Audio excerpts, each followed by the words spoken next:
السلام علیکم ورحمۃ اللہ۔ آج 5 رمضان ہے اور دن ہے ہفتے کا۔ میں محمد احمد بٹ، ڈائٹیشین، حجامہ ایکسپرٹ، گوجرانوالہ سٹی سے آپ سے ہم کلام ہوں۔ رمضان کے اندر بھی اکثر لوگوں کا پیٹ خراب ہو جاتا ہے، کبھی موشن لگ جاتے ہیں، کبھی کھٹی ڈکاریں آتی ہیں، گیس کی پرابلم ہو جاتی ہے، قبض کا مسئلہ بن جاتا ہے۔ تو رمضان ایک بابرکت مہینہ ہے، اس میں روحانی اور جسمانی فٹنس بندے کی بحال ہو جاتی ہے۔ شرط یہ ہے کہ اسلامی طریقے کو فالو کیا جائے۔ وہ اسلامی طریقے کو فالو کرنے کا مطلب یہ ہے کہ روزہ رکھتے ہوئے یا افطار کرتے ہوئے ہمیشہ کھانا اپنی بھوک سے تھوڑا کم کھائیں۔ مثال کے طور پر آپ کو بھوک لگی ہے 2 روٹی کی، تو آپ 1 روٹی کھائیں۔ اسی طرح سحری کے اندر بھی یہی معاملہ کریں۔ آپ دیکھیں گے کہ آپ کو بالکل بھی کسی قسم کی پریشانی نہیں ہوگی، بلکہ بہت ساری ایسی بیماریاں، ایسے مسائل ہیں جو سارا سال آپ کو درپیش رہتے ہیں، وہ بھی انشاءاللہ اس ماہ رمضان کی برکت سے دور ہو جائیں گے۔ ہوتا کیا ہے کہ جب ہم خوراک کھاتے ہیں تو 12 گھنٹے کے بعد وہ خوراک ہمارے جسم سے خارج ہو جاتی ہے۔ جزوِ بدن بننے والے عناصر جزوِ بدن بن جاتے ہیں، جو فاسد مواد بچتا ہے وہ جسم سے خارج ہو جاتا ہے، پخانے کے راستے سے، پسینے کے ذریعے، یا جون سے بھی اللہ تعالیٰ نے اخراج کے راستے بنائے ہیں، زکام کی شکل میں، بلغم کی شکل میں، منہ کے راستے۔ تو جہاں جہاں سے اخراج پانے والے معاملات ہیں وہاں سے اخراج پا جاتے ہیں۔ تو ہوتا کیا ہے کہ جب بندہ کھانا کھا کے پھر اس کے بعد مزید اوور ایٹنگ جو کرتا ہے تو اس سے پھر میدے کا نظام ڈسٹرب ہوتا ہے۔ یہ میدا ہی بنیاد ہے جسم کے اندر خوراک کو جزوِ بدن بنانے کا پہلا سٹیپ جو ہے وہ میدے سے شروع ہوتا ہے۔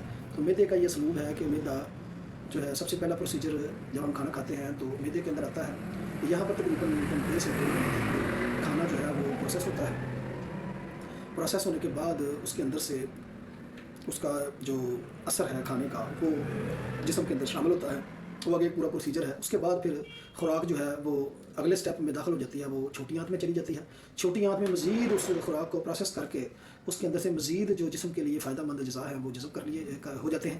اس کے بعد پھر مزید 2 گھنٹے اس چھوٹی آنت میں، 2 سے 3 گھنٹے چھوٹی آنت میں خوراک رہنے کے بعد پھر آگے بڑی آنت میں چلی جاتی ہے۔ اس کے اندر سے مزید جو جسم کے لیے فائدہ مند اجزاء ہیں وہ ابزارب ہوتے ہیں۔ اس کے بعد یہ فاسد باقی مواد بچتا ہے جو جسم کی ضرورت کے لیے نہیں ہوتا، وہ پھر آگے ڈسچارج ہو جاتا ہے، تقریباً 6 گھنٹے کے بعد جسم سے خارج ہو جاتا ہے۔ تو یہ ٹوٹل تقریباً 10 سے 12 گھنٹے کا پروسیجر ہوتا ہے۔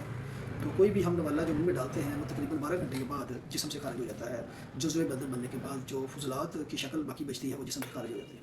ہوتا کیا ہے کہ ہم کھانا کھاتے ہیں اور اسی لمحے ادھر سے کھانا کھایا، آدھے گھنٹے بعد پھر کوئی اور چیز کھا لی، اسی طرح پھر چند منٹ گزرے کوئی اور چیز کھا لی۔ اس طرح ایک جسم کے اندر مختلف مزاج کی غذاؤں کو ہم اکٹھا کر لیتے ہیں، جس سے میدا جو ہے ڈسٹرب ہو جاتا ہے۔ تو وہ انڈیکیشن دیتا ہے تذابیت کی شکل کے اندر، یا غیر ہضم شدہ ڈکار جو ہیں وہ جسے ہم باسی ڈکار کہتے ہیں ایسی شکل کے اندر، یا پھر وہ گیس کی شکل کے اندر جو ہے وہ جسم انڈیکیشن دیتا ہے کہ بس بھائی اب بس کرو، اب اتنا ظلم نہ کرو میرے اوپر۔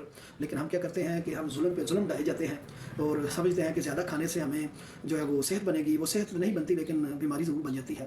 تو ہمیں چاہیے کہ ہم یہ فارمولہ ذہن میں رکھیں کہ جو خوراک میں نے اپنے منہ میں ڈالنی ہے وہ ٹھیک 12 گھنٹے کے بعد وہ جسم سے خارج ہونی ہے۔ تو ہم اس خوراک کو جو ہم نے کھائی ہے اسے 12 گھنٹے کا موقع دیں تاکہ وہ جسم سے خارج ہو جائے اور ہمارے جسم کو وہ فائدہ پہنچائے، بجائے اس کے کہ وہ ہمارے جسم کو نقصان پہنچائے۔ تو ہمیں چاہیے کہ ان اصولوں کو ذہن کے اندر رکھیں۔ تو کھانے میں سموسے، پکوڑے اور تلی ہوئی چیزیں اور اسی طرح بیکری آئٹمز اور اسی طرح جناب دودھ اور دہی اور بڑا کچھ مکس اپ کر دیتے ہیں سارا کچھ، اس سے ہمارا میدا جو ہے وہ اس کی قوت سے زیادہ اس میں خوراک ڈال کر، تو وہ بجائے اس کے کہ ہمارے جسم کے اندر کوئی طاقت آئے تو ہمارے جسم میں کمزوری آ جاتی ہے۔ آپ نے دیکھا ہوگا بڑے بڑے موٹے جسموں والے جو ہیں وہ دل کے مریض ہوتے ہیں، اسی طرح جناب برین ہیمریج ہو جاتا ہے، فالج ہو جاتا ہے، راشے کے مریض ہوتے ہیں۔ تو کھا تو وہ بہت زیادہ رہے ہوتے ہیں لیکن وہ بیمار ہو رہے ہوتے ہیں۔ تو وجہ اور سبب صرف اور صرف یہ ہے کہ خوراک جسم میں اتنی جائے کہ جو جزوِ بدن بننے کے بعد فضلات کی شکل سے میں خارج ہو جائے، جو اضافی جو جسم کی ضرورت سے زیادہ یا جسم کے استعمال ہونے کے بعد جو باقی فضلات بچتے ہیں یعنی ویسٹیج مٹیریل بن جاتا ہے، وہ اس کو خارج ہونے کا موقع دیں۔